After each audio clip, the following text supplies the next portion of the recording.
Buenas noches. Buenas noches. Que Dios le bendiga.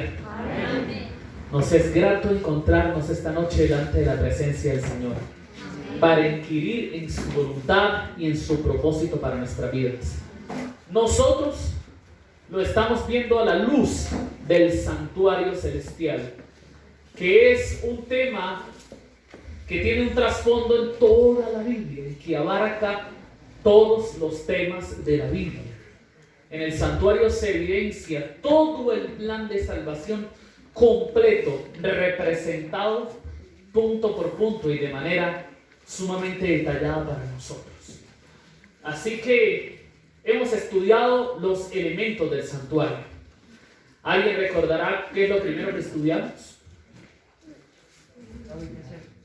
La ubicación, el aspecto y la puerta del santuario. Y luego nos dimos a estudiar ¿qué cosa? El atrio del santuario celestial. Anoche, ¿qué estudiamos?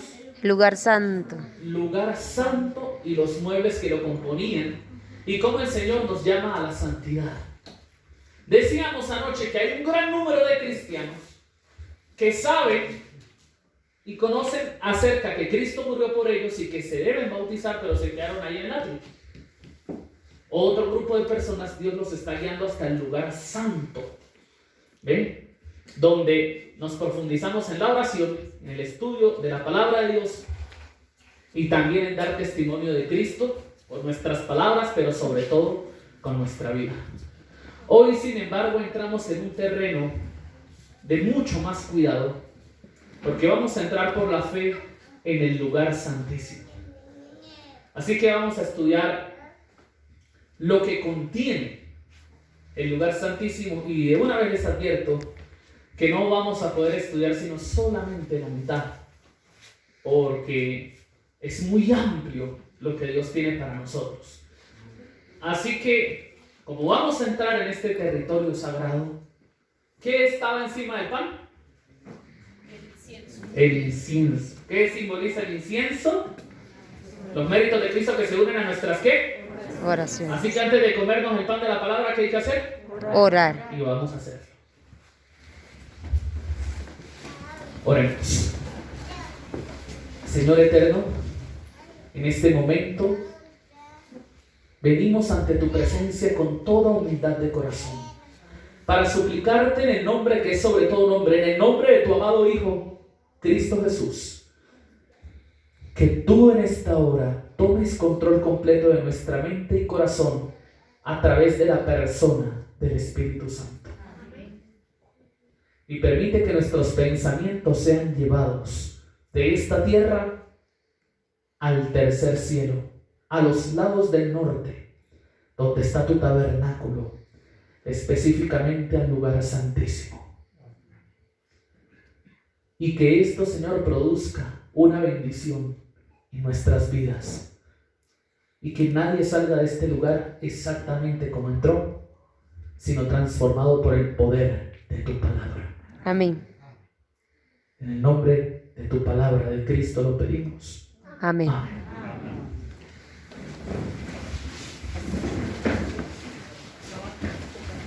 Éxodo capítulo 25. Quiero decir, hay 2 sillas detrás de mi esposa, está vacía. También aquí donde está mi esposa hay una banca donde caben como 2 personas. Y aquí adelante creo que hay un espacio. Donde se puede. Eso, aquí. Aquí en estas 2 bancas, cerca donde está mi esposa grabando, allí hay. Y de paso un saludo también a todos aquellos que están conectados en esta hora. Que Dios les bendiga. Amén. Éxodo 25, versículo 10. Harán también una arca de madera de acacia, de 2 codos y medio de largo, codo y medio de ancho y codo y medio de alto. La cubrirás de oro puro por dentro y por fuera, y le harás una cornisa de oro alrededor. Le fundirás 4 anillos de oro que pondrás a sus 4 esquinas, 2 anillos a un lado y 2 anillos al otro. Harás varas de madera de acacia que cubrirás de oro, y pasarás las varas por los anillos del arca para transportarla. Las varas quedarán en los anillos del arca, no se quitarán de ella, y pondrás en el arca el testimonio que yo te daré. Y aquí encontramos el gran mueble o el mueble más importante que tenía el tabernáculo o el santuario, y hablamos del arca del pacto. ¿Cuántos muebles habían en el lugar santísimo? 2. A ver, ¿cuáles? El arca del pacto y y el propiciatorio. Y usted mira, pero pastor, el propiciatorio es la tapa del arca. Sí, esa es la tapa del arca. Pero no la vamos a poder estudiar esta noche porque tiene un significado tan grande y especial que si usted quiere conocerlo tiene que seguir viviendo. Porque en ese propiciatorio encontramos cuán propicio es Dios para nuestra salvación. Pero volvamos al arca, el mueble principal, el más importante que estaba allí, y del cual dijo Dios a Moisés: va a colocar ahí un testimonio que yo le voy a dar. No van a ser panes que ustedes van a hacer, no va a ser aceite de aceituna prensado que va a echar ahí, no va a ser incienso que usted busque por ahí en un lugar, no. Lo que se va a colocar en esa arca es de origen divino, viene directamente de mi parte, es mi testimonio, es mi alianza, es mi pacto con ustedes. Por eso esa arca va a ir en un lugar que se va a llamar Santísimo, porque allí va a estar mi presencia. Mi presencia va a estar en ese lugar, porque ahí va a estar el testimonio que yo te voy a dar a ti, Moisés. Y mi presencia, por estar ese testimonio allí, hará de ese lugar un lugar santísimo. Y esa presencia va a convertir en el lugar de afuera, el que esté cerca del lugar santísimo, en un lugar ¿qué? Santo. Es más, la ciudad donde esté este templo se va a llamar la ciudad santa. Y durante mucho tiempo toda la tierra que rodea esta ciudad se le va a llamar tierra ¿qué? Pero todo provenía del lugar santísimo, donde estaba el arca de la alianza o el arca del pacto. Así que es muy importante ver qué estaba allí y qué correlación tiene con el santuario celestial y con usted y conmigo hoy en día. Porque si bien el servicio del santuario terrenal cumplía unas funciones para un tiempo específico, ¿cuál fue ese tiempo? Más o menos los años 1445, cuando Dios manda hacer el tabernáculo, antes de Cristo, hasta el año 34 de nuestra era. ¿Por qué el año 34? Lo vamos a estudiar también. Para un pueblo específico, que era el pueblo de Israel, el ministerio del santuario celestial es para todas las épocas, para todos los tiempos, para todas las naciones, para todas las personas en todo el mundo. O sea que eso lo incluye usted y a mí. Y esa es la importancia del santuario, porque en el santuario encontramos el destino de cada uno de nosotros escrito. Así que Deuteronomio capítulo 10.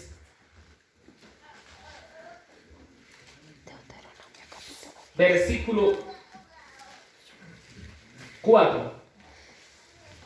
Vamos a leer desde el 1. En aquel tiempo el Señor me dijo: labra 2 tablas de piedra como las primeras y sube a donde yo estoy al monte y haz un arca de madera. Escribiré en esas tablas las palabras que estaban en las primeras tablas que quebraste y las pondrás en el arca. Hice un arca de madera de acacia, labré 2 tablas de piedra como las primeras y subí al monte con las 2 tablas en la mano. Y él, ¿quién es él? Dios escribió en las tablas lo mismo que había escrito en las primeras. ¿Qué cosa escribió? Los 10 mandamientos que el Señor os había hablado en el monte desde el fuego el día de la asamblea. ¿En qué monte? Sinaí. Y él me las dio. Bajé del monte y puse las tablas en el arca que había hecho, y allí están, como el Señor me mandó. Éxodo 40. Éxodo 40. Versículo 20. Cuando fue la inauguración del santuario, Moisés puso el testimonio dentro del arca. ¿Cuál es el testimonio? Los Lo 10 acabamos de leer en Deuteronomio. Los 10 mandamientos. Las tablas de piedra donde están escritas los 10 mandamientos. ¿Y quién lo escribió? Dios. Dios colocó las varas en el arca y el propiciatorio sobre el arca. Por esto este lugar era llamado lugar santísimo, porque contenía algo muy especial.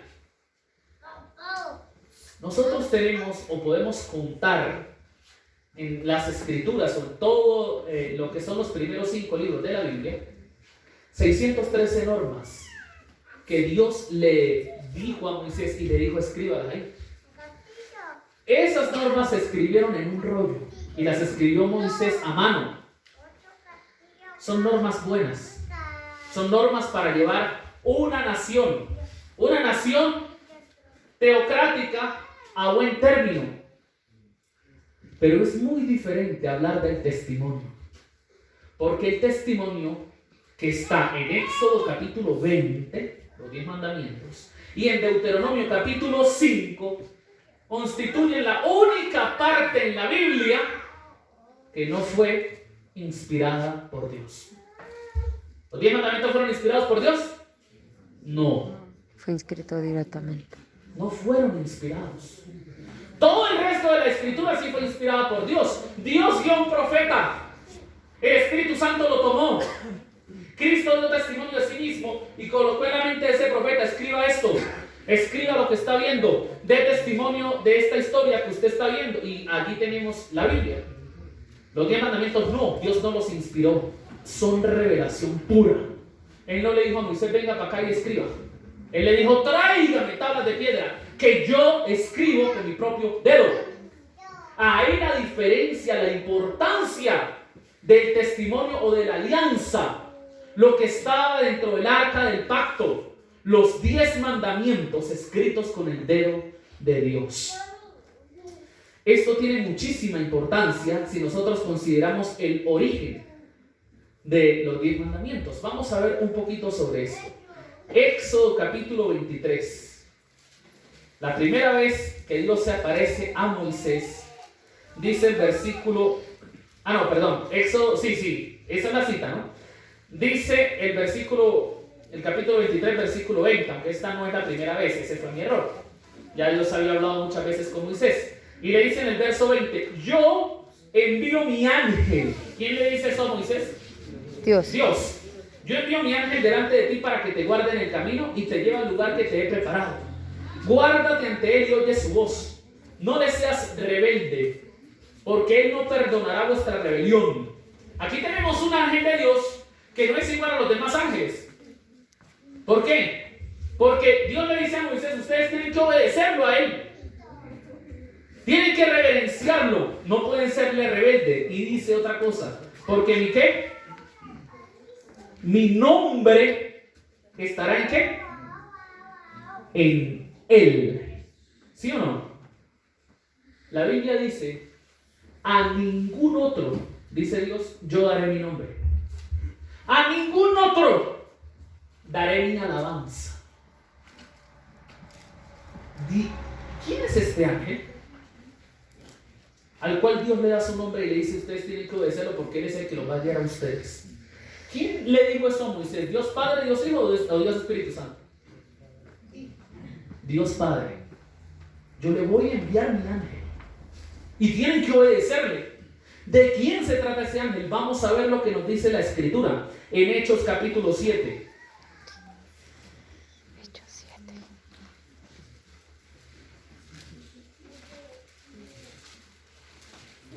Hechos 7, y dice el versículo 29. Al oír esto, Moisés huyó y vivió como extranjero en Madián. ¿Y tuvo cuántos hijos? 2. Y pasados 40 años, ¿un qué? Un ángel se le apareció en el desierto del monte Sinaí, en el fuego de una zarza que ardía. Ahora, ¿quién se le apareció a Moisés en el fuego de la zarza? ¿Quién habló con él y le dijo: yo soy el que soy? Jesús. ¿Quién le dijo: mi nombre es Yahvé de los ejércitos? Yo soy Yahvé. ¿Quién? Dios en persona, ¿sí o no? ¿Qué está diciendo la Biblia? ¿Quién se le apareció? Un ángel. Y Moisés se maravilló de la visión y al acercarse a observar, oyó la voz del Señor que le dijo: yo soy el Dios de tus padres. Versículo 38. Este es aquel Moisés que estuvo en la congregación en el desierto. ¿Con quién? Con el ángel. Con el ángel que le hablaba a él y a nuestros padres. ¿En dónde? En el monte Sinaí. Y recibió, ¿qué cosa? Las palabras de vida para darnos. Entonces, ¿quién le dio palabras de vida a Moisés en el monte Sinaí? Un ángel. El ángel. ¿Verdad? O sea que el ángel también es Dios. Porque solo Dios puede llevar el nombre de Dios, ningún otro. ¿A dónde quiere llegar con esto, pastor? Yo no puedo analizar toda esta noche el tema, pero cuando la ley de Dios fue proclamada, entraron en actividad el Padre, el Hijo y el Espíritu Santo. Los tres. Ese ángel es el ángel del pacto. El ángel que siempre acompañó a su pueblo. El ángel que le habló a Moisés desde la zarza no es otro que Dios el Hijo antes de hacerse hombre. ¿Y eso por qué tiene tanta importancia? Que Dios el Hijo estuvo presente en la promulgación de la ley. Le entregó a Moisés las tablas de la ley. La ley también procede de Jesucristo. Y Jesucristo tiene una relación muy especial con la ley de Dios. El salmista David escribió un salmo profético, el Salmo 40, que me habla de la vida que iba a tener Jesús aproximadamente 1000 años después que él escribiese ese salmo. Dice en el versículo 6, Salmos 46: sacrificio y presente no quisiste, has abierto mis oídos, holocausto y expiación no has demandado. Entonces dije: he aquí vengo, en el rollo del libro está escrito de mí. ¿De quién está escribiendo David? De Jesús. ¿Por qué? Porque en la ley, en el libro, en el rollo del libro está escrita la vida de Cristo. ¿Sí o no? Dios mío, me deleito en hacer tu voluntad y tu ley está en medio de mi ¿qué? De mi corazón. De mi corazón. Entonces, cuando hablamos de Cristo, obligatoriamente tenemos que hablar de la ley de Dios o de los 10 mandamientos. ¿Por qué? Porque cuando Jesucristo caminó en esta tierra, guardó, obedeció de manera perfecta los 10 mandamientos de la ley de Dios. Amén. Si el carácter de Dios es amor y el cumplimiento de la ley lo podemos resumir en amor, y Cristo guardó la ley, quiere decir que Cristo manifestó el carácter de Dios. Si Dios es amor, como lo dice 1 Juan 4:8, Cristo es amor, entonces al Cristo guardar la ley de manera perfecta, manifestó amor de Dios hacia nosotros los seres humanos. Y por lo tanto podríamos decir que Cristo no es solo la palabra encarnada, ni solamente la Shekinah encarnada, como también estudiamos, sino que también es la ley de Dios hecha carne. Amén. ¿Por qué? Porque su vida fue una vida de obediencia perfecta a la ley de Dios. Y eso que tuvo que pelear la batalla, como usted y yo tenemos que pelearla. Es por esto que Cristo guarda una relación completa con la ley. Porque dentro del lugar santísimo, del santuario celestial, tenemos el arca del pacto, y en esa arca está contenida la ley de Dios. Una ley que demanda la muerte para el pecador, porque la ley no puede traerle salvación al ser humano. El que le trae salvación es Cristo. Y aquí tenemos en el lugar más santo, santo de los santos, se llama en hebreo, o Kodesh, Kodashim, lugar santísimo, le decimos nosotros, al arca del pacto. Y sobre el arca del pacto había un propiciatorio que estaba entre la presencia de Dios y la ley de Dios. Estaba entre esos dos elementos. Entre las alas de los querubines estaba la Shekinah, o la presencia de Dios. Debajo estaba lo que conocemos como propiciatorio, podría ser la tapa prácticamente del arca del pacto, y esa tapa representa a Cristo. ¿Cómo así, pastor? Usted tiene que seguir viviendo. Pero Cristo nos preserva a nosotros de la condenación que la ley de Dios trae por nosotros haberla quebrantado. Cristo se colocó entre el castigo de la ley que merecíamos nosotros y Dios, que es el que da la paga del pecado, que es muerte. ¿Cuándo sucedió eso? Cuando Cristo ¿qué? Murió en la cruz del Calvario.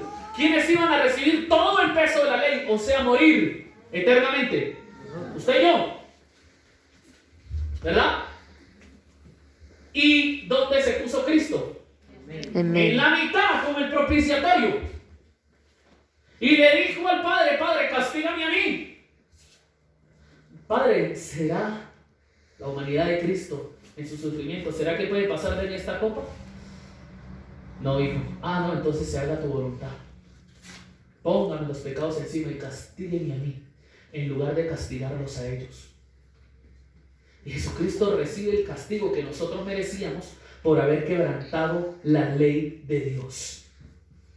Entonces, ¿esto qué relación tiene con el santuario celestial? Vamos a ver lo que dice Isaías capítulo 6, para entrar un poquito en calor. La visión de la gloria de Dios que tiene el profeta Isaías.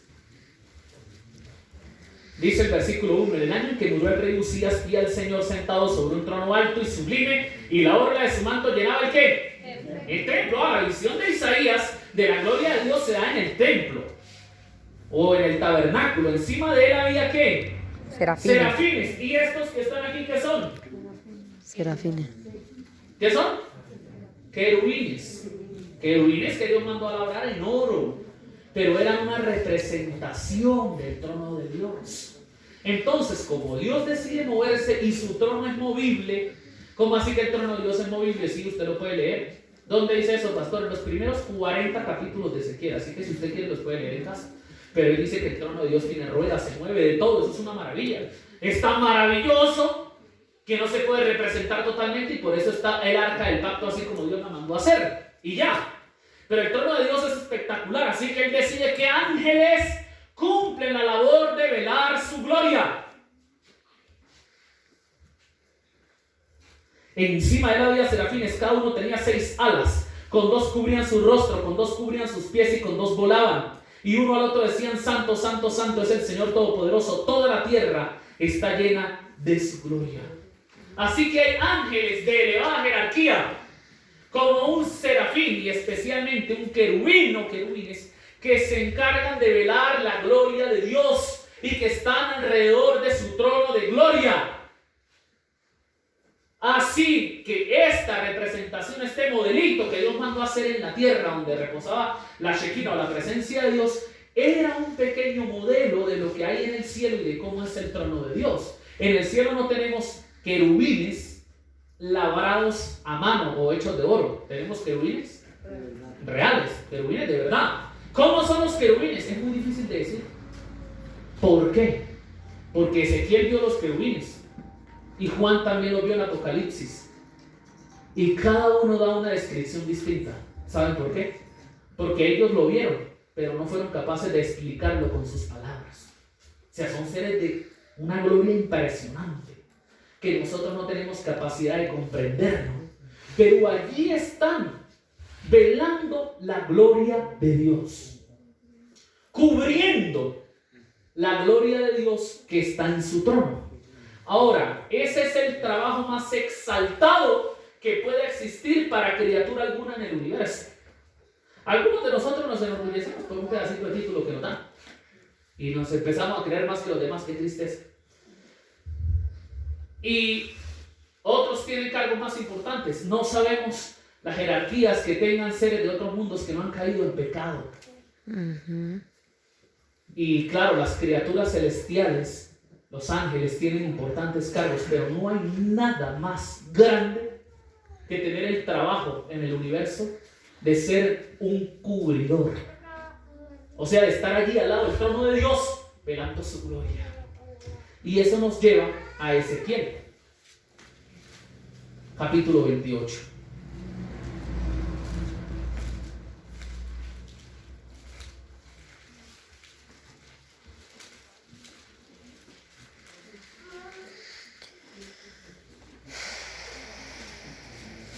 Y dice el versículo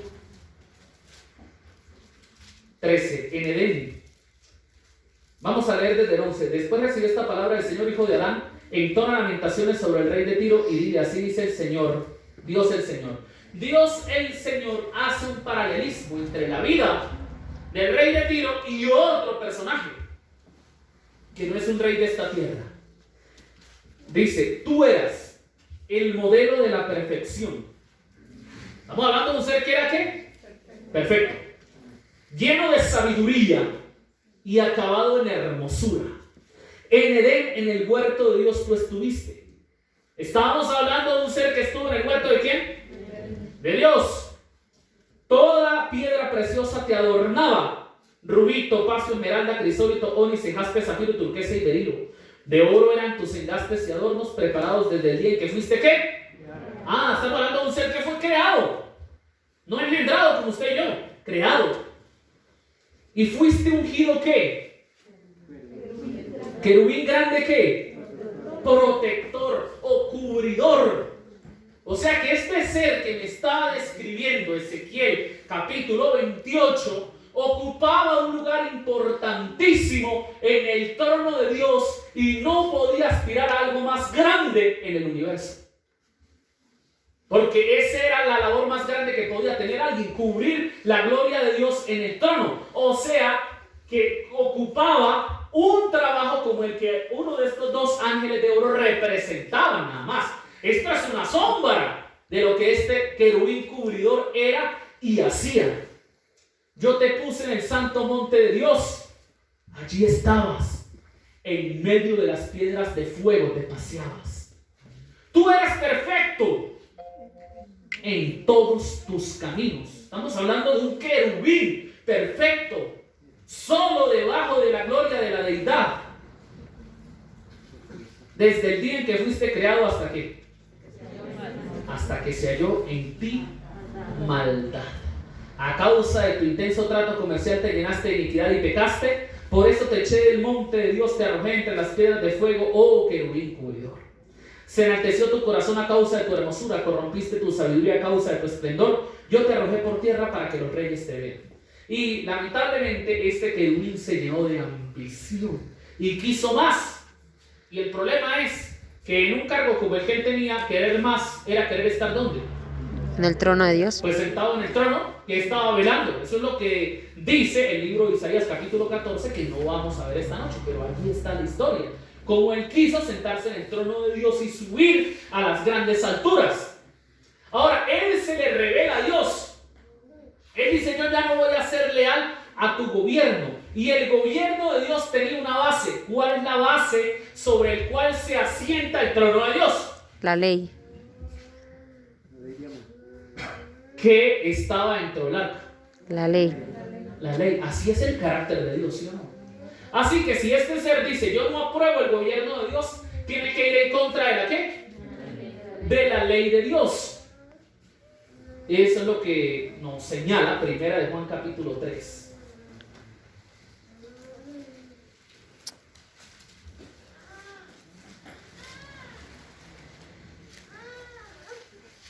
Versículo 4. Todo el que comete pecado quebranta la ley, pues el pecado es la ¿qué? Transgresión de la ley. Así que si este querubín grande, que ahora le decimos Satanás, decidió rebelársele a Dios y decidió que no se iba a guiar por la ley de Dios, entonces se iba a guiar por el ¿qué? Por el pecado. ¿Sí o no? Porque el pecado es exactamente lo opuesto a la ¿qué? A la ley de Dios. Él le dijo, yo no me voy a guiar por esa norma que tú tienes. Él fue el primer rebelde, dice la Biblia. Y la rebelión implica que existe un código al cual obedecer. Porque si no hay ley, no hay rebelión. Tiene que haber una ley para que yo me rebelde y diga, la voy a desobedecer. Me voy a rebelar contra ti. No voy a obedecer tus normas, no voy a obedecer tus mandatos, voy a transgredir tu ley porque creo que lo mejor en el universo es vivir sin ¿qué? Sin ley. Y vivir sin ley es vivir en ¿qué? En pecado. O sea, que si queremos entrar al lugar santísimo del santuario celestial, ¿podemos entrar allí con pecado? No, porque allí está la ¿qué? La ley de Dios. Y sí, la presencia de Dios, ustedes lo dijeron bien, pero es que la presencia de Dios va acompañada de su ley. Están juntos. Y ese matrimonio perfecto entre Dios y su ley se evidenció en la vida perfecta de Cristo, que guardó, que obedeció perfectamente los designios de la ley de Dios. Entonces, ¿qué hace el gran enemigo ahora? Vamos a ver lo que dice Apocalipsis.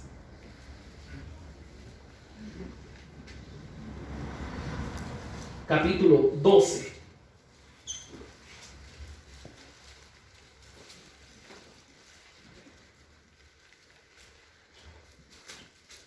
Dice el versículo 17: entonces el dragón se airó contra la mujer y le fue a hacer guerra al resto de sus hijos. ¿Quiénes? Los que guardan los mandamientos de Dios. ¿Y tienen qué cosa? La fe de Jesús, el testimonio de Jesús. Dice: ahora, Satanás puede ir otra vez al santo monte de Dios, ir al lugar santísimo donde una vez moró, ir donde él estuvo hace tiempo cuando era un querubín santo, y decir: voy a acabar con la ley de Dios, quítate Dios de tu trono que yo voy a acabar contigo y con tu ley. No puede. De hecho, hace 2000 años fue completamente expulsado del cielo y odia la ley de Dios. Si por él fuera, desarraigara en nuestra mente cualquier enseñanza acerca de la ley de Dios. Él sabe que si nosotros nombramos a Dios pero no lo obedecemos, no estamos haciendo nada. Porque usted puede hablar de Dios, pero si hablamos de Dios y vivimos en pecado, con nuestros labios lo adoramos y con nuestros pies lo pisoteamos. Si él pudiera eliminar todo conocimiento de la ley de Dios de esta tierra, estaría feliz. No necesita eliminar el conocimiento sobre Dios, sino sobre su ley. Porque el problema que tiene Satanás es contra la ley de Dios. Entonces, como él no puede llegar al cielo y destruirla, ¿a quién ataca en la tierra? Lo acabamos de leer. A los que guardan los mandamientos de Dios. Él tiene un odio terrible contra la ley de Dios. Él desea ver una humanidad que nombre o no nombre a Dios, lo desobedezca. Mientras que para Dios es todo lo contrario. Para Dios la ley es tan importante que estaba en el lugar santísimo, en el compartimento más santo, indicando por lo tanto que es eterna. Es un trasunto de su eternidad, y de hecho la Biblia usa la palabra eterna para hablar de los 10 mandamientos. Entonces, Jesús guarda la ley del Señor. Jesús obedece la ley del Señor. Y la ley del Señor es santa, pura y perfecta, lo dice el Nuevo Testamento. La ley de Dios contiene 4 mandamientos. Los primeros 4 son nuestro deber hacia Dios. Cristo lo resumió de una manera magistral. Él dijo: amarás al Señor tu Dios con todo tu corazón, con toda tu alma, con toda tu mente, con todas tus fuerzas. ¿Y qué significa amar al Señor de esa forma? Significa guardar el primer mandamiento, no tener otros dioses. Significa guardar el segundo mandamiento, no inclinarse ni honrar jamás ninguna imagen. Significa guardar el tercer mandamiento, no tomar su nombre en vano. Y significa guardar el cuarto mandamiento, acordarse del sábado para santificarlo. Y luego Jesús resumió los últimos 6 mandamientos, que son mi deber hacia el prójimo, con esta sola sentencia: amarás a tu prójimo como a ti mismo. Lo resumió de una manera magistral. ¿Por qué? Porque si yo amo a mi prójimo, guardaré los últimos 6 mandamientos. O sea, 5, honraré a mi padre y a mi madre. 6, no mataré. 7, no cometeré adulterio o pecado carnal. 8, se me fue. No Robarás, no tomar lo que no me pertenece. 9, no hablaré mentira o falso testimonio contra mi prójimo. Y 10, no codiciaré nada de lo que mi prójimo tenga. Y luego Jesús dijo: de estos 2 grandes mandamientos depende toda la ¿qué?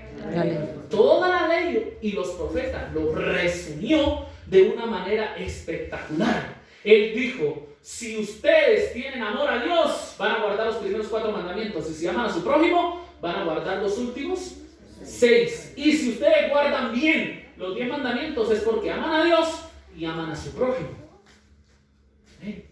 Por eso Él hace eso cuando le preguntan cuál es el gran mandamiento. Pues, primero que todo, el amor al Señor. Así que, como veíamos, la ley de Dios nos indica cómo es su carácter y lo que Él quiere para nosotros. Lo que desea que nosotros vivamos, así como Él es, quiere que nosotros vivamos con un carácter de amor, un carácter de bondad. Satanás, como ya les decía, odia los 10 mandamientos. ¿Qué quiere Satanás? Él no quiere que todo el mundo a la vez esté totalmente entregado a la perdición y al pecado. A él no le interesa eso. Si alguien se entrega abiertamente al pecado, más bien es un peligro para Satanás. No sé si ustedes lo sabían. Pero la persona que está más hundida en el fango, a veces es la que levanta la cabeza y dice, yo necesito tu ayuda, Señor. ¿Saben qué quiere Él? Que nosotros tengamos una conciencia dormida. Y que nosotros digamos, yo no mato, yo no robo, yo tampoco es que haya hecho tantas cosas malas, tampoco soy una persona muy consagrada, pero yo me entiendo con Dios. Y Satanás dice, así me gusta. Que no se entregue completamente como Dios lo está pidiendo. Si usted está así medio, me gusta, porque se va a perder. ¿Saben cuánto porcentaje de nuestro corazón pide Satanás? El 0.1%. Con un pecadito que usted meta en su vida, con una cosa en la que nosotros nos alejemos del Señor, Él dice, tranquilo, siga así, que va bien. ¿Y sabe qué? Cuando nosotros cauterizamos así nuestra conciencia y decimos, pues yo no seré perfecto, ¿no? Pero yo soy buena persona, Satanás nos presenta, nos pone delante de nosotros a alguno que milita en el Evangelio y nos lo presenta haciendo cosas malas delante de nuestros ojos. Y entonces nos dice, ¿sí ve? ¿Para qué usted va a querer consagrarse al Señor? ¿No ve ese? ¿No ve lo que está haciendo? Ese es peor que usted. Usted no se ha entregado, pero ese mayor pecado tiene, porque ese ya se entregó y mire lo que hace. Y uno, ay sí, ¿verdad, no? Y uno como un bobo cayendo en las trampas de Satanás. Haciendo que nuestros ojos se fijen en otro ser humano, en lugar de fijarnos en Cristo, el autor y consumador de la fe. Amén. Él odia los 10 mandamientos, pero el mandamiento que más odia es el 4. Y ya le voy a decir por qué. El 4 mandamiento dice, acuérdate del sábado, estoy leyendo Éxodo 28:9, para santificarlo. 6 días trabajarás y harás toda tu obra, pero el 7º día es día de reposo del Señor tu Dios. No hagas ningún trabajo en él, ni tú, ni tu hijo, ni tu hija, ni tu siervo, ni tu criado, ni tu bestia, ni tu extranjero que está entre tus puertas. Y aquí viene el por qué. Porque en 6 días el Señor hizo el cielo, la tierra, el mar y todo lo que contienen. Y en el 7º día reposó y lo santificó. Por eso el Señor bendijo el día sábado y lo santificó. Y los otros mandamientos, los otros 9, no tienen un porqué tan específico. ¿Saben por qué no hay que matar? Porque la vida es sagrada y hay que cuidarla. ¿Por qué no hay que fornicar? Porque hay que respetar a la esposa. ¿Por qué no hay que tener otros dioses? Porque hay un solo Dios. Pero el por qué hay que guardar el sábado le da una rabia a Satanás. Le da una molestia.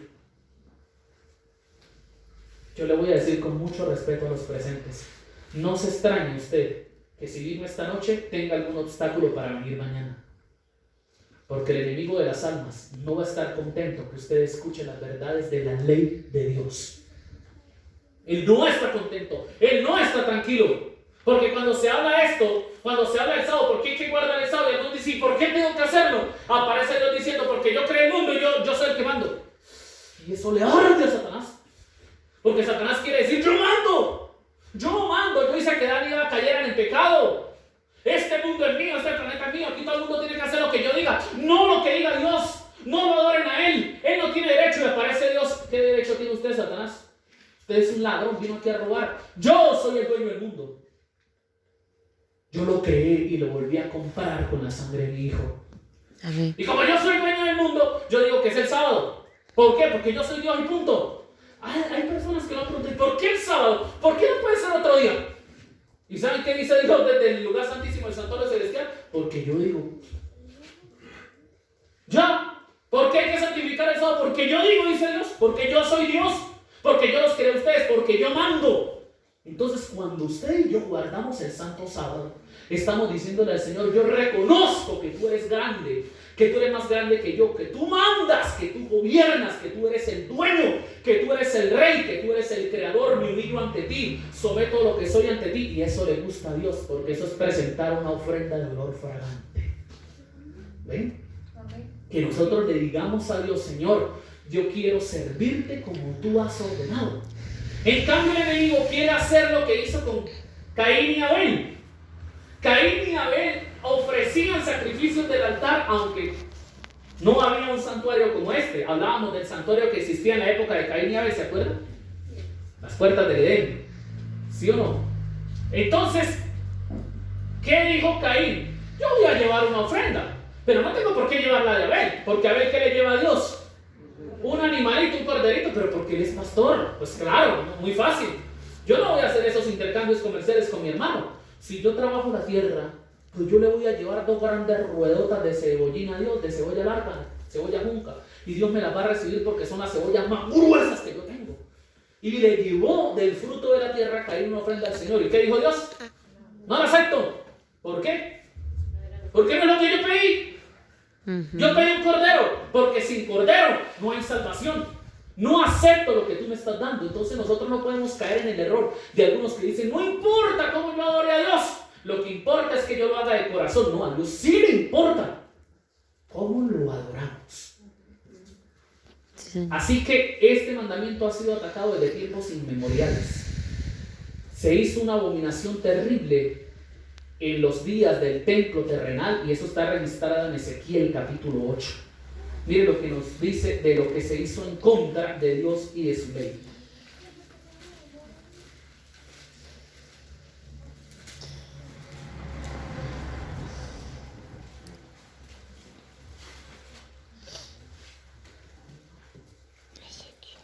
Ezequiel 8:16. Enseguida me llevó al atrio interior del templo del Señor. ¿A dónde? Al atrio. ¿Qué estaba en el atrio? El altar del sacrificio y la fuente. Me llevó al atrio interior del templo del Señor y a la entrada del santuario del Señor, entre la entrada y el altar. O sea, eso es nada más entrando al santuario. ¿Por qué dice santuario interior? Porque en estas épocas del templo de Salomón, el santuario, el edificio del templo era tan grande que ahora el tabernáculo del desierto, digámoslo así, quedaba encerrado entre más paredes. Entonces habían otros atrios: el atrio de los gentiles, el atrio de las mujeres, pero el santuario es lo que hemos estudiado. Así que ahí estaban adentro del atrio, entre la entrada y el altar. ¿Y qué habían? ¿Cuántos varones habían? 25 varones de espaldas. ¿Hacia dónde? Hacia el santuario, y sus rostros hacia el oriente, postrados, adorando ¿el qué? El sol. Terrible. Ellos agarraron el lugar santo y el lugar santísimo y le dieron la espalda a Dios, a su santidad, a su proposición, a su ley, a su intercesión. Le dieron la espalda a Dios y se arrodillaron ¿ante quién? Ante el sol. ¿Y qué dice el Señor? ¿Has visto, hijo de Adán? Es cosa liviana que la casa de Judá cometa estas abominaciones aquí. Han llenado el país de violencia y vuelven a provocar mi enojo y a poner hedor en mi nariz. Terrible lo ofendido que se sentía el Señor, porque los seres humanos, en lugar de adorarlo a Él, le dan la espalda para adorar al sol. Y no pasa hoy exactamente igual. No dicen los seres humanos: la ley de Dios ya no importa, y se le da la espalda a Dios. ¿Y a quién se honra? Al sol. ¿Cómo así, pastor, que al sol? Claro. Los paganos eligieron un día para adorar al Dios sol. Sí, Señor. Por supuesto, ellos agarraron los 7 días y le pusieron un dios a cada día. Por ejemplo, al santo sábado le pusieron Saturno. Pero nosotros sabemos que no adoramos a Saturno, porque el sábado, antes que cualquier paganismo existiese en el mundo, ¿quién lo eligió? Dios. Pero hay un día que pusieron para la deidad suprema, para el dios Sol. Entonces le llamaron Día del Señor Sol. En latín, Deis Dominis. Dominis. Ahora le dicen día del Señor, le quitaron el sol en la traducción, pero siempre ha estado porque el paganismo adoraba el sol. Y en inglés le pusieron día del sol. O sea, Sunday. ¿Cuál día es ese? El domingo. Vamos a darle la espalda a Dios y adorar en qué día.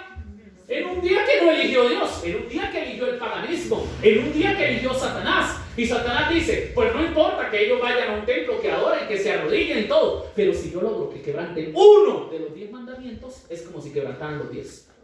Ese es mi deseo, ese es mi propósito, tener al ser humano, millones de seres humanos, pisoteando la ley de Dios. Pues nunca van a ser santísimos, nunca van a entrar hasta la presencia del Señor, nunca van a ir al lugar santísimo, el santuario celestial que está delimitado en Apocalipsis capítulo 8.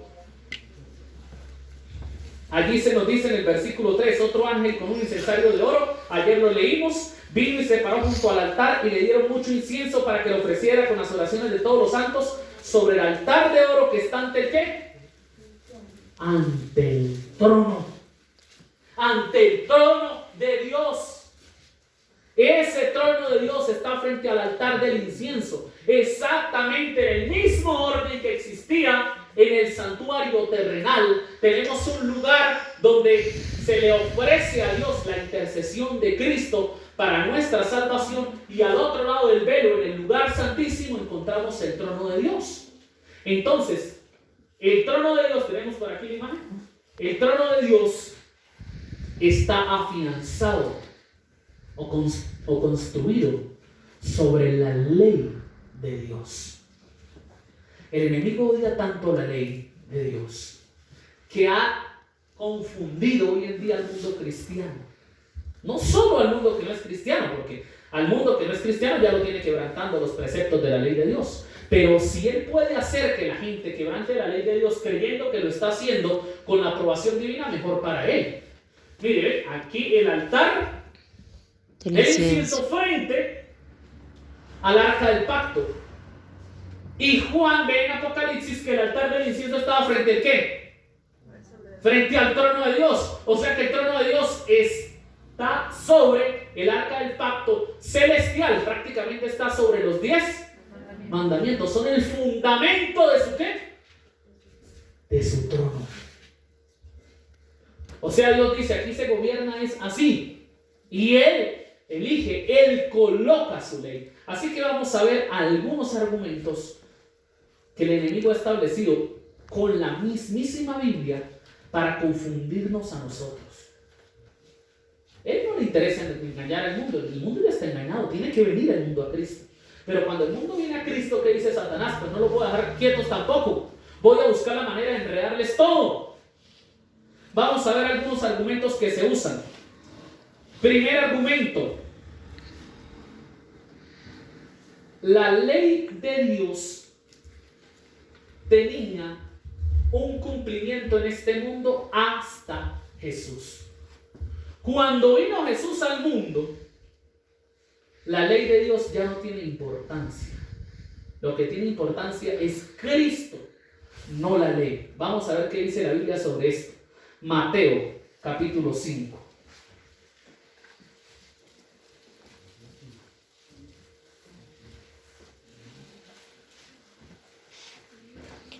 Dice el versículo 17: no penséis que he venido para abolir la ley o los profetas. No he venido a invalidar sino a cumplir. Les aseguro que mientras existan el cielo y la tierra, ni una letra ni un punto de la ley perecerá hasta que todo se haya cumplido. Hasta que todo se haya cumplido. Por lo tanto, el que viole uno de estos mandamientos muy pequeños y así le enseña a los hombres, muy pequeños será en el reino de los cielos. Pero el que los cumpla y los enseñe será llamado grande en el reino de los cielos. Ahora, dice el 21, ¿oísteis que fue dicho a los antiguos que no cometerás homicidio? No matarás. Y de ahí en adelante Jesús procede a darle una dimensión más grande a los 10 mandamientos de la que estaban acostumbrados las personas en su época, que fue lo que él siempre quiso. Que no viéramos los 10 mandamientos como simples 10 reglas para decir, la guardo sí, la guardo sí, la guardo sí, esta no, esta mejor. No, los 10 mandamientos son un sendero en la vida. Y lo más importante de la ley es el espíritu que está detrás de esa ley. Y Jesús magnifica la ley. Pero entonces, ¿qué está diciendo Cristo? Nada se puede cambiar hasta que todo se haya cumplido. Dice el versículo 18, mientras existan cielo y tierra, ni una letra ni un punto de la ley perecerá sin que todo se cumpla. Perfecto, dice Satanás, pues todo se cumplió en la cruz. Jesús murió en la cruz, es más, Dios consumado es, ahí se cumplió todo. Ya después de la cruz de Cristo se puede cambiar la ley. Cosa tan extraña si nosotros razonáramos de esa forma. Cristo dejó una ley que dice en el Salmo 111 que todos esos 10 mandamientos son eternamente y para siempre afirmados en verdad y rectitud. Luego vino y guardó la ley y luego vino y dijo, esa ley permanecerá. Nadie la puede cambiar hasta que todo se haya cumplido. Murió en la cruz y dijo, no, ahora sí, quebrántela. Ya la pueden cambiar hasta todo. No todo se cumple cuando Cristo muere en la cruz. Al contrario, a ver, miremos aquí. Tenemos este mueble, el altar de sacrificio, el lavacro, los 3 muebles que están adentro y luego el del lugar santísimo. ¿A cuál representa la cruz? ¿Cuál? El otro. El altar de sacrificio, el primero. En la cruz se comienza a cumplir el plan de salvación y sigue cumpliéndose hasta ahora. No todo se ha cumplido. Faltan importantes cosas para nuestra salvación. Una de las más importantes, la segunda venida de Cristo. No todo se ha cumplido. ¿Saben cuándo se ha cumplido todo? Exactamente cuando lo dijo Jesús. Cuando pasen ¿qué? Cielo y tierra. Eso está escrito. Apocalipsis capítulo 21.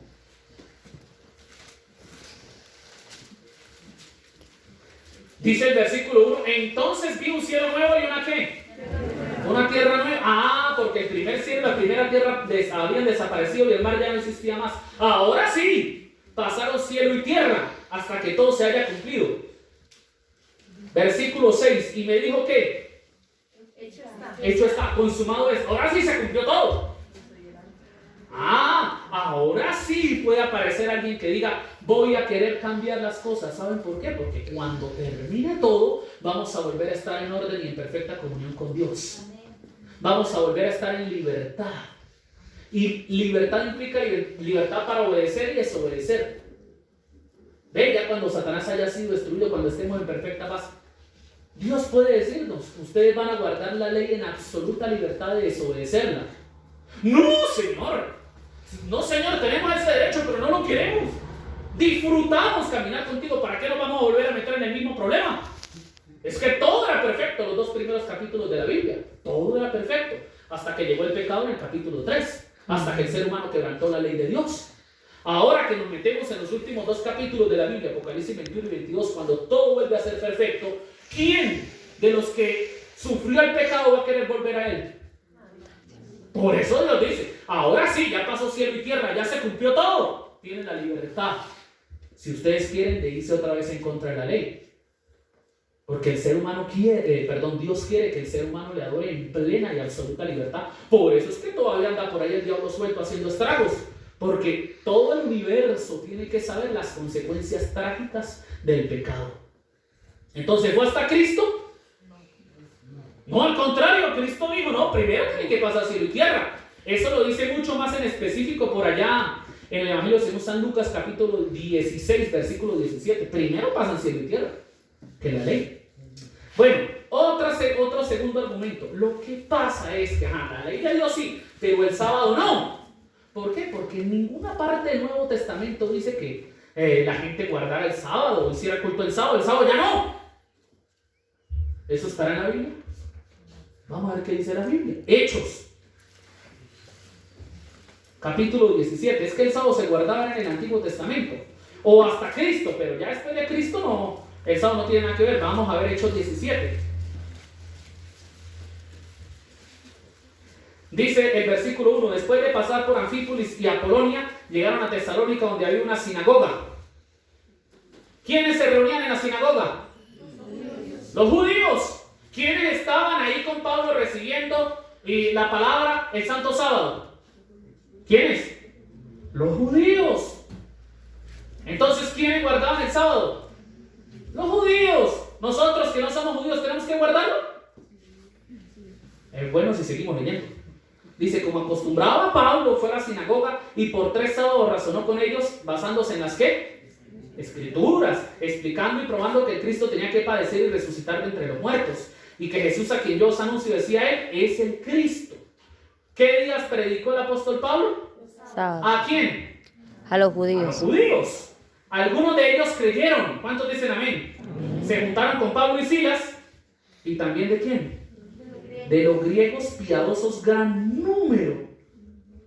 ¿Solamente había judíos en esa sinagoga el santo sábado? No. Había griegos. ¿Cuántos? ¿2 o 3? Muchísimos. ¿Qué días se reunían? El santo sábado. Luego en el capítulo 18 dice en el versículo 3, como era el mismo oficio, se quedó a vivir y trabajar con ellos, porque eran fabricantes de tiendas igual que Pablo. Así que Pablo tenía algunas actividades seculares entre la ¿qué? Entre la semana. ¿Pero qué hacía el sábado? Cada sábado Pablo razonaba ¿en dónde? Otra vez en la sinagoga. Solamente los judíos, ¿verdad? ¿Qué dice la Biblia? Persuadía a judíos y a griegos. Entonces, toda la iglesia de Cristo, después de Cristo, incluyendo a los judíos e incluyendo a los griegos, ¿qué días se reunían para estudiar la Biblia?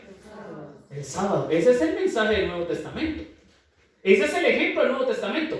¿Qué debemos seguir? ¿Lo que nos dice la Biblia o lo que yo opine? Lo que nos diga la palabra de Dios. Tercer argumento, el argumento de la salvación en contra de la ley. Siempre van a haber argumentos en contra de la ley hasta que esta historia termine. Porque Satanás odia el lugar santísimo, odia la ley de Dios, odia el carácter de Dios que es amor. Así que tenemos este otro argumento. Es el argumento de la salvación. Yo les voy a preguntar a ustedes, ¿guardar la ley de Dios me salva? No. Entonces, ¿para qué la guardan? ¿Para qué la guardamos? Si no nos salva, ¿me salva es Cristo? No la ley. Miren que en este argumento viene escondido un tremendo egoísmo, ¿no? Si me salva Cristo, no necesito más nada, no necesito serle fiel, obedecerle nada. Lo único que me interesa es la salvación que Él me da. Eso es egoísmo. ¿Qué me salva? ¿Me salva la ley? No, de hecho, en el Nuevo Testamento hay una condenación terrible para aquellos que luchen para obedecer los 10 mandamientos para ganarse la salvación. Porque la salvación no se obtiene así. Algunos dicen es que antes el ser humano se salvaba obedeciendo la ley. Llegó Cristo, ya no hay que guardar la ley. Falso de toda falsedad. En el Antiguo Testamento la gente no se salvaba obedeciendo la ley. Jamás. La ley ha salvado al ser humano porque no tiene ese poder ni esa función. Entonces, ¿para qué era todo el santuario? La muerte de los animalitos, ¿todo apuntaba a quién? A Cristo. Por eso es que Éxodo capítulo 34, cuando Dios se le revela a Moisés, le dice: Señor, Señor, Yahvé, Yahvé, grande y poderoso, que perdonas la maldad, que tienes misericordia del que se equivoca. Toda la vida la salvación ha sido por gracia. Efesios capítulo 2 lo escribe de una manera preciosa y nos da el motivo por el cual se debe obedecer.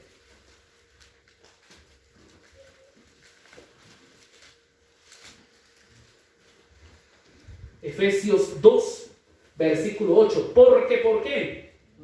Por gracia ustedes han sido salvados. ¿Cuántos dicen amén? Amén. Por la fe. Esto no proviene de vosotros, sino que es un don de Dios. De Dios. O sea que Dios nos dio un don, nos dio un regalo, y es la salvación. ¿Cómo se recibe? Por gracia. Por gracia. ¿Y cómo se obtiene esa gracia? Por la fe. Y luego dice, no es por obras para que nadie se gloríe. Así que aquí nadie puede pasar diciendo: ay, Señor, yo te doy gracias porque yo sí guardo el sábado, yo hago esto, yo ayuno, yo le doy a los pobres, yo no mato. ¡No! Nadie tiene obras con que gloriarse ante Dios, porque todos nosotros le hemos fallado a Él. Por eso fue tan bueno que nos ha rescatado con la sangre de su Hijo. No es por obedecer que yo soy salvo, porque somos hechura suya, creados en Cristo Jesús. ¿Cuándo nosotros fuimos creados en Cristo Jesús? ¿Cuando nacimos fuimos creados? No. ¿Cuándo fuimos creados en Cristo Jesús como una hechura de Dios? Cuando nos entregamos a Él, ¿verdad? ¿Para qué? Para buenas obras. ¿Qué dice la Biblia? ¿Para qué? Para hacer las buenas obras. Para buenas obras. Entonces, ¿Dios me salva por mis obras buenas? No, porque no las tengo. Más bien me salva para que ahora sí pueda hacer obras buenas en Él. ¿Cómo así? Que obedecer la ley no me da la salvación. Pero una vez que Dios me da la salvación, naturalmente yo empiezo a dar fruto, que es obedecer su ¿qué? Su ley. Entonces no existe un para. Entonces, ¿para qué guarda la ley? Si la ley no lo salva. Es que si me salva Cristo no necesito un motivo para guardarla. Es el fruto natural. Dios me salvó fue para eso, para obedecerlo. En otras palabras, Dios no me quiere salvar a mí en el pecado, sino del pecado. Y por lo tanto, cuando usted está en Cristo no necesita motivos para obedecer. La obediencia se torna absolutamente natural. Y Jesús lo dijo muchas veces. Ustedes permanecen en mí, ¿qué van a hacer? Van a dar fruto. El sarmiento no está ahí esforzándose. Uy, yo quiero botar uvas, ¿no? Él está pegadito a la vid. ¿Y qué hace? Bota uvas. Lo importante para el sarmiento es botar uvas. No, lo importante es estar pegado a la vid. ¿Sí o no? Si está pegado a la vid, va a botar uvas. Así de simple. No hay que concentrarnos en las uvas. No, yo quiero obedecer. Usted concéntrese en Cristo. Y Cristo le va a hacer obedecerle. Amén. Porque es que como la obediencia no me salva, yo no estoy desesperado por andar obedeciendo a Dios. Nuestro propósito es acercarnos a Jesús, recibir de su amor, y Él nos va a convertir en personas obedientes a sus 10 mandamientos. Los 10 mandamientos van a redarguir nuestra conciencia. El mismo Espíritu Santo nos va a hablar y nos va a decir: hijo mío, obedezca la ley de Dios. Cuarto argumento, el argumento de la maldición. Ese es uno de los argumentos más tristes.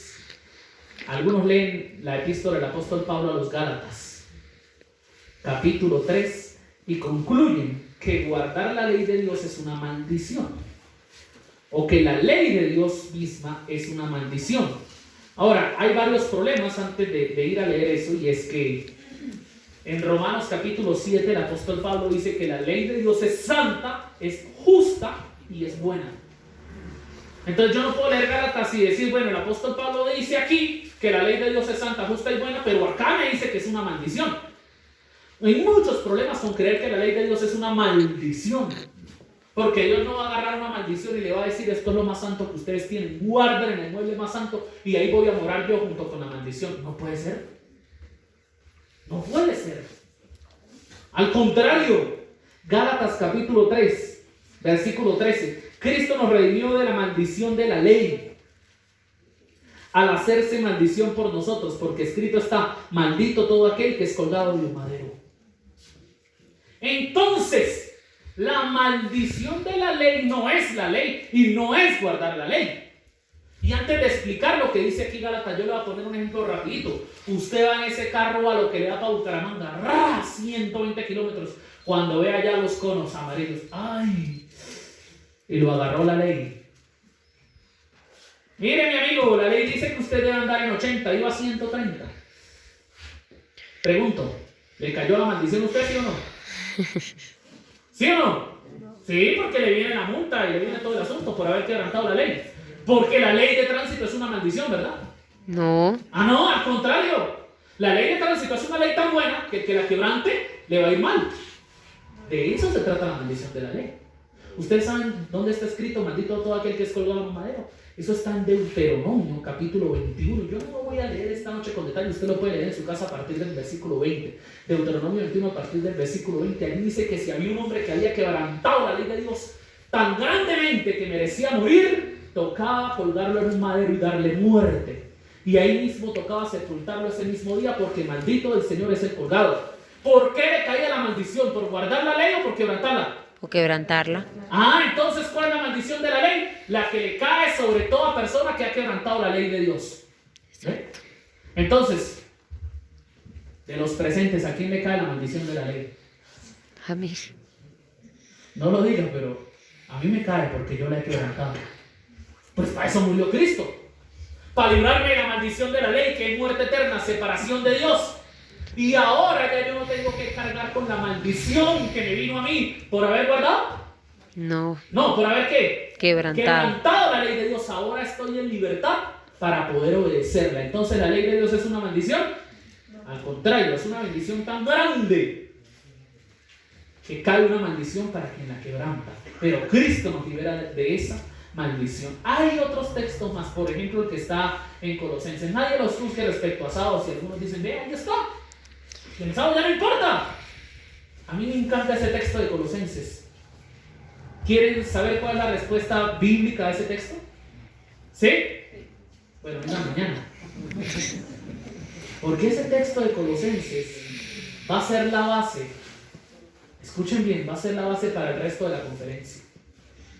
Porque cuando la Biblia habla, nadie los juzgue en comida, en bebida, en luna nueva, día de fiestas o sábados, está dando un mensaje maravilloso del santuario celestial.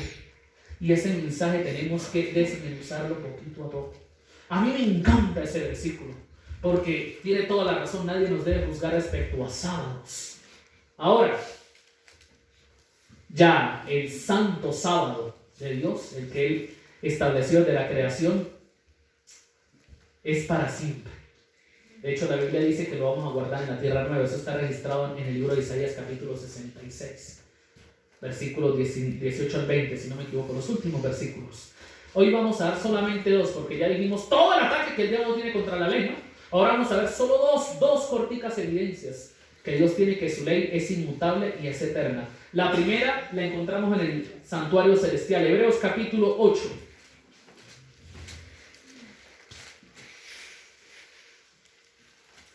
Hebreos 8 dice el versículo 5. Estos sacerdotes sirven en un santuario que es ¿qué? Copia. A ver, vamos a ver, ¿algunos lo están buscando todavía? Ayúdenme, quiero saber que están conmigo y que estén despiertos. Estos sacerdotes sirven en un santuario que es ¿qué? Copia y sombra del que está en el cielo. Por eso yo le digo a Moisés cuando iba a construir el santuario, haz todo conforme al modelo que te fue mostrado en el monte. Entonces, cuando Cristo muere en la cruz, la copia empieza a caer. El santuario terrenal empieza a perder validez, porque empieza a cumplirse el santuario ¿qué? Celestial. Y aquí hasta ahora, cuando Cristo muere, empieza Jesús por el arca del pacto. Ahora le falta todo el resto. ¿Ven? Cosa que todavía no hemos estudiado, pero que tenemos que estudiar. Cómo Cristo entra al lugar santo y luego cómo entra al lugar santísimo. Entonces, caduca la copia o el símbolo. ¿Quién empieza a ejercer? ¿Qué santuario? El original, el celestial. Y si todo lo que estaba en la tierra era una copia del santuario terrenal, ¿qué tenemos en el arca del pacto que está debajo o en el fundamento del trono de Dios que está en el santuario celestial? Sí, el trono, pero ¿qué tenemos allá adentro? Ah, ¿cuál ley? ¿La que Dios le dio a Moisés? No, porque la ley que Dios le dio a Moisés es solamente una copia y en el cielo está el gran ¿qué? El gran original. Entonces, cuando Cristo muere, ¿qué hace Dios? Entra al lugar santísimo y dice, yo voy a cambiar aquí todo porque mi hijo murió. Tráigame la ley. Venga, bueno, yo lo grabé con mi dedo, eso va a tocar rellenarlo con cemento, con algo. Vamos a tapar aquí y vamos a cambiar la ley. ¿Dios es un Dios que hace eso? ¿Él cambia? ¿O es el mismo ayer, hoy, por los siglos? Entonces, si tiene una ley que es el fundamento de su trono y esa ley estaba en el arca del santuario terrenal, esa ley tiene una correlación más original y más sublime en el santuario ¿qué? Celestial, y por lo tanto involucra la eternidad del trono de Dios. Así que tenemos una ley inmutable desde la eternidad y por la eternidad. ¿Ven? Entonces el diablo puede hacer mucho contra la ley de Dios en la tierra, pero en el cielo ¿Por qué yo me detengo a hablar tanto de este asunto? El enemigo quiere confundirnos. Y Jesús dice que si de ser posible, logrará engañar aún a los escogidos. Así es. Hoy en día se han levantado terribles ataques contra la ley de Dios, en especial contra el Santo Sábado. El enemigo odia que Dios diga, yo mando, yo creo, yo ordeno, yo digo. El enemigo toca la misma fibra que él tiene, el orgullo. Y él le dice al ser humano, ¿por qué? Porque usted tiene que hacerlo así. Hágalo como usted quiera. Eso es lo que caracteriza a Satanás, el hacer las cosas como él quiere. En cambio, los hijos de Dios que queremos imitar su carácter, Dios nos dice, no, hijo, no es como tú quieras. hágalo como yo quiero. Segundo argumento, les dije que eran solamente dos, ¿verdad? Que íbamos a dar hoy. En el Nuevo Testamento habrán como unos 30 más o menos, solo vamos a dar dos. Efesios capítulo 1. Y esto me encanta porque es hermoso, representa algo que Dios hace con sus hijos.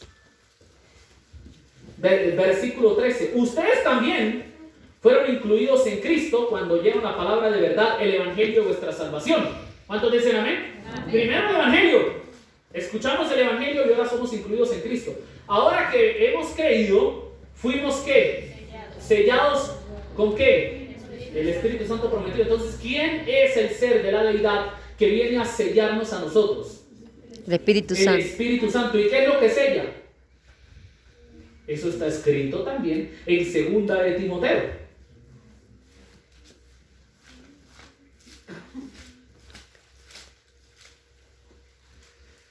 Qué importante es esto. ¿Queremos o no recibir el sello de Dios por la persona del Espíritu Santo en nuestra vida? Dice 2 de Timoteo, capítulo 2, versículo 19. Sin embargo, el sólido fundamento de Dios permanece firme y tiene este sello. ¿Cuál es el sello? ¿Qué dice el sello del Señor? ¿Cuál es? El Señor conoce ¿a quién? A los suyos.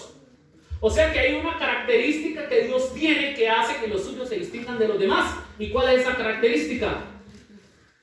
¿Qué dice? Apártese de iniquidad todo el que invoca el nombre de Cristo. O sea, todo el mundo puede invocar el nombre de Cristo. Pero ¿quién está sellado? El que al invocar el nombre de Cristo se aparta de la ¿qué? De la iniquidad. De la iniquidad. ¿Y qué es la iniquidad? El pecado. Pecado. ¿Y qué es el pecado? Transgresión de la ley. Transgresión de la ley. Entonces, ¿cuál es el sello de Dios en el verdadero Hijo de Dios que Dios quiere colocar en nosotros? Que nosotros nos apartemos del pecado. Y si usted se aparta del pecado y le da la espalda al pecado, le va a dar la cara ¿al qué? Al lugar santísimo. ¿Y va a obedecer la qué? La ley de Dios. Apártese de iniquidad ¿quién? Todo el que invoca el nombre de Cristo. O sea que todo el que invoca el nombre de Cristo tiene que vivir sin iniquidad, sin pecado, obedeciendo la ¿qué? La ley de Dios. No falta el que diga, pero es que eso nadie la puede guardar. No hagamos el trabajo de Satanás. Él es el que está insistiendo por derribar la ley de Dios para que nadie la obedezca. Una cosa es que tengamos una lucha para obedecerla y otra cosa es que de plano digamos, no me interesa. Eso es decirle al Señor, no me interesa morar contigo en tu monte santo. Sigamos mirando lo que dice entonces la Biblia sobre ese sello que Dios coloca en nuestro corazón. Allí está, lo leímos en Efesios y en 1 de Timoteo, solo que en el Antiguo Testamento lo dice mucho más clarito. Isaías capítulo 8.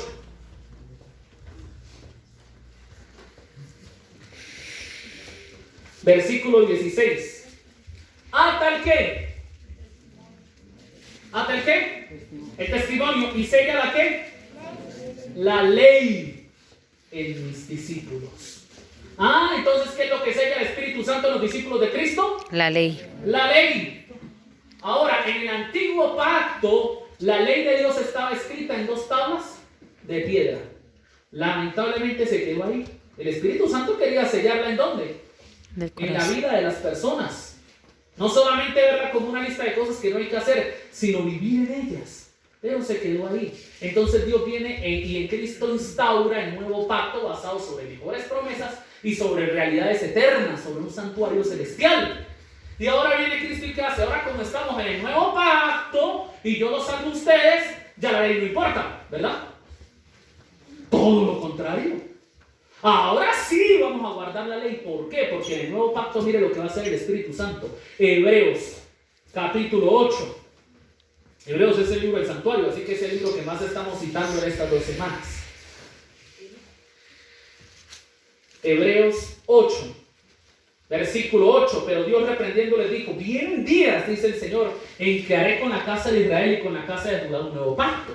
No como el pacto que hice con sus padres el día que los tomé por la mano para sacarlos de Egipto. ¿Por qué? Porque ellos no permanecieron en mi pacto y me desentendí de ellos, dice el Señor. Es el pacto que haré con la casa de Israel después de aquellos días, dice el Señor. ¿Cuál es el nuevo pacto? Pondré mis leyes en la mente de ellos y las escribiré. ¿En dónde? En sus corazones. Y seré su Dios y ellos serán mi pueblo. Ninguno enseñará a su prójimo, a su hermano, diciéndole: conoce al Señor, porque todos me conocerán, desde el menor hasta el mayor, y perdonaré sus pecados y no me acordaré más de sus maldades. Entonces el nuevo pacto no acaba con la ley. Al contrario, no la deja solamente allí en las tablas de piedra, sino que las escribe en nuestro corazón. De eso se trata el nuevo pacto, de poder obedecer al Señor con el motivo correcto, que es el amor. No porque me toca. ¿Saben por qué? Porque si yo llego a un restaurante a comer y llega la mesera y me deja un papelito y me dice: escríbeme, eso puede pasar. Y más alguien así guapo, ¿verdad? Me dice así, yo llego y digo: uy, qué tentación. Uy, esa chica es linda. Pero yo estoy casado. Ay, ¿verdad que yo estoy casado, no? No, cometerás adulterio. No, pues ¿qué más? Ay, yo tengo que ser fiel. Uy, pero qué mesera. ¿Estoy guardando la ley de Dios? Según la letra. Yo ahorita la estoy ¿La codiciando. estoy guardando, sí o no? Si la ley la veo solo como una letra, ¿la estoy guardando? Porque no la engañé, mi amor. ¿Pero esa ley está en mi corazón? No. El espíritu que está detrás de la ley no está haciendo nada en mí. Porque yo en mi mente igual la estoy quebrantando. Porque la ley de Dios se debe guardar. El único motivo legítimo para guardar la ley de Dios es amor. Si ustedes me aman, van a guardar mis mandamientos. Y eso fue lo que un día me dijo Daisy llorando. Porque su esposo le gustaba ver mucho una serie que se llama El Cacique. Y Daisy dijo: bueno, él la ve, él no es de la iglesia ni nada, él la ve. Yo sí, me dijo Daisy. Y un día llorando me dijo: descubrí que mi esposo me engaña. Y entonces, pues a mí me dio mucha tristeza verla llorar. Oré por ella y yo: ¿qué le pasó? No, pues le reclamé. Y me dijo: pues yo a usted la quiero. Yo la quiero. Pero yo soy un hombre. Y lo que se me atraviese, allá voy. Y eso fue una patanada, ¿verdad? Eso fue un cuchillo a los intestinos de Daisy.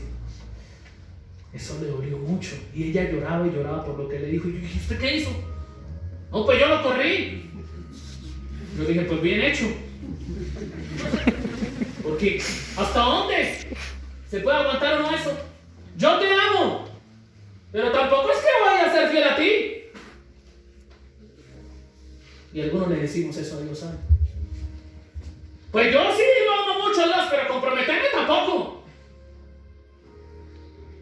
Y Dios dice: entonces no me diga que me ama. Porque Él dejó escrito en Juan 14:15: si usted me ama, va a guardar mis mandamientos. Y los mandamientos de Cristo son los 10 mandamientos. Porque Cristo estuvo allí dándole los mandamientos en la mano a Moisés. Si me amas, me vas a obedecer. Y si no me obedeces, no importa lo que tú digas, no me estás demostrando nada. No, yo usted la quiero, pero yo soy un hombre y ¿qué vamos a hacer? Yo voy para adelante. No la ama. Otros dicen lo siguiente: pues mamita, yo usted la quiero mucho, ¿para qué? Pero tanta gente se ha ido a vivir, se ha casado y mire, terminan mal, terminan divorciados, terminan peor. Yo por eso sigamos así. O sea, nos queremos y ya sin compromiso. Pregunto, ¿eso es amor? Y algunos decimos eso. Algunos vemos a un cristiano que se equivoca y dice: mire, ¿para qué me bautizo yo? ¿Para qué me entrego? ¿Para ser como él? Peor. Mejor me estoy así. ¿Quién dijo eso? Todo el mensaje del santuario es que mi salvación con Dios es individual. ¿Qué me va a poner yo a mirar si el otro falla, el otro va a hacer, el otro no? Dios me llama a mí y a Dios le daré cuentas yo por mi vida. El otro verá cómo se entiende, el otro verá qué hace. Peor condenación para él si conoce las cosas de Dios y las quebranta. Pero ¿quién soy yo para decir: Señor, como él hizo mal, yo mejor no hago nada. Pues igual me voy a perder. Igual le estoy diciendo a Dios, no lo amo, Señor. No lo amo, porque si aquel no te ama, mire, no te es fiel, yo tampoco. No, Jesús llama, Jesús ama. Jesús dice, yo sí creo que hay gente que me va a amar. Satanás se burla y dice, no, no te van a amar, no te van a obedecer. Van a querer mis mentiras, van a creer que tu ley no sirve para nada, la van a pisotear. Van a ver el asunto de venir a una conferencia, una campaña con un juego. Van a escuchar de ti y a la misma se van a ir y su vida va a seguir igual. Dios también sonríe y Dios sabe que no es así. Muchos lo van a hacer, sí. Muchos van a ignorar, muchos van a caer en las mentiras de Satanás, pero hay un grupo que va a decir, no, Señor, yo voy a caminar para el lugar santísimo. Yo voy a seguir a Jesús. Yo voy a obedecer a Jesús. Deseo hacerlo. No tengo las fuerzas, nadie las tiene, pero Jesús sí las tiene. Y me las va a dar. Y yo voy a obedecerle a Jesús no para que me salve, sino porque ya me está ofreciendo la salvación y me pide que le responda con amor. Yo sí voy a ir al santuario celestial. Yo sí quiero obedecer a Dios. Así que quiero preguntar en esta noche. De paso, yo tengo que terminar un poquito la historia porque no lo voy a dejar así. Gracias a Dios, Daisy y su esposo hoy son un matrimonio muy feliz. Ese hombre cambió. Ese hombre, yo digo que ahora sí la ama, pero se lo está demostrando con sus actos. Dios necesita gente así. Dios necesita gente que diga, no, esto no es solo unas palabras lindas para mi vida, esto es serio entre Dios y yo. Así que yo quiero preguntar si hay algún hermano de la iglesia bautizado o hermana de la iglesia bautizada en regla, pero que no ha dado el mejor de los testimonios y que dice, Señor, perdóname, yo quisiera morar en tu santidad, pero te he fallado, o yo he obedecido por los motivos incorrectos, o yo he dudado sobre tu ley. Lléname de amor a ti, de fidelidad y de lealtad para obedecerte por amor. ¿Hay alguien que le quiera decir de los hermanos? Amén. ¿Pueden tener la mano en alto? Amén. Que Dios les bendiga, hermanos. Ahora quiero preguntarle a aquellos que no son miembros bautizados de la iglesia, son nuestros invitados esta noche. Sé que es un poco tarde, el tema lo amerita. Yo sé lo que es eso. Una vez me puse a arrancar cebolla para entenderlos a ustedes y vine aquí a ese culto, casi me dormía. Yo sé lo que es eso, pero esto es importante. Esto es para vida eterna. Por eso yo quiero preguntar entre los presentes que no son miembros de la iglesia, ¿habrá alguien que le quiera decir al Señor, yo no sabía esto de tu ley, pero yo sí quiero empezar a obedecerla, Señor? Y no lo quiero hacer por ninguno de los presentes, lo quiero hacer por ti, por amor a ti, porque tú me amaste a mí. Y yo quiero caminar contigo hasta el lugar santísimo. Yo quiero obedecer tu ley. Los que quieran decir eso al Señor, tengan la bondad de colocarse de pie.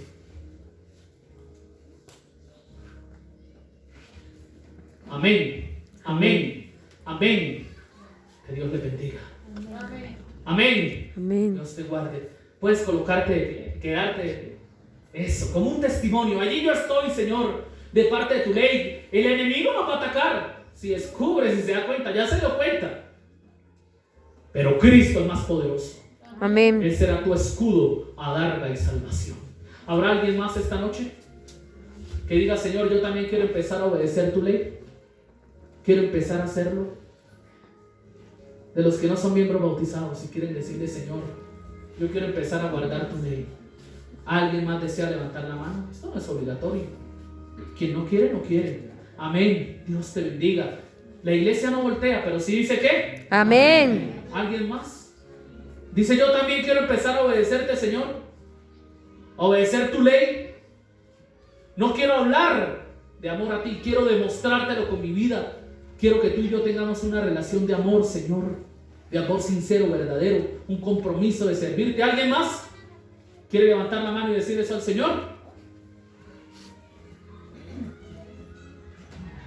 Que Dios les bendiga, familia. Cómo me gustaría visitarlos para orar por ustedes. En esta noche yo voy a orar por los que se pusieron de pie, 5 personas. Oramos y después cantamos nuestro himno tema.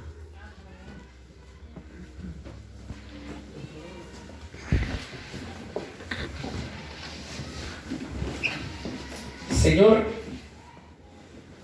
Gracias. No es fácil que un alma cuya vida estuvo sin obedecerte, sin ley, ahora le dé la espalda a todo lo que antes conocía para caminar a tu lado. Y si esas 5 personas hoy se levantaron, fue un milagro que obró la persona del Espíritu Santo. Amén. Así que gracias, Dios, porque aún la sangre de Jesús sigue rescatando almas del pecado, de la muerte, y las lleva a comunión contigo. Amén. Gracias por tu amor y gracias por esta noche. Por favor, danos tu bendición, llévanos con bien a casa y sigue obrando en los corazones que hoy aún no han dicho que sí, Señor. Pero permite que ellos también sean herederos de eterna salvación. Amén. En cuanto a nosotros, los que ya nos entregamos, perdónanos, Señor, perdona nuestras fallas y las veces que te hemos sido infieles. Y por favor, llénanos de amor a Jesús, quien nos amó y dio su sangre para salvarnos. Amén. Gracias por tu bendición. Gracias por el arca del pacto. Gracias por amarnos tanto. En el nombre de Jesús. Amén. Amén.